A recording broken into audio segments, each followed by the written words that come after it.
Hi friends, நானும் நம்பியும் சேர்ந்து இன்றைக்கி பொட்டேட்டோ ஸ்ப்ரிங் பால்ஸ் பண்ண போகிறோம். வாங்க எப்படி பண்ணலான்னு பார்க்கலாம். அதுக்குள்ளே இன்க்ரீடியன்ஸ்லாம் ஃபஸ்ட் கமெண்ட்டில் பின் பண்ணுறேன், வந்து பார்த்துக்குங்க.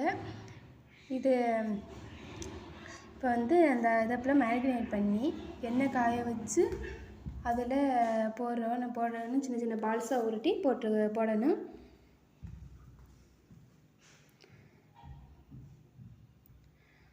அது சூடாக பொன்னிறமாக வரை திருப்பி போடணும்.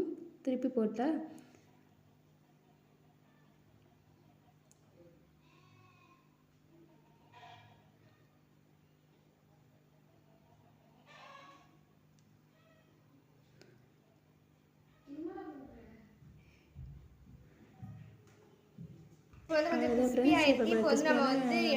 பொட்டேட்டோ ஸ்ப்ரிங் பால் ரெடி ஆகிடும். ஃப்ரெண்ட்ஸ், இப்போ வந்து பார்த்தீங்கன்னா நாங்கள் வந்து செஞ்சுட்டோம்.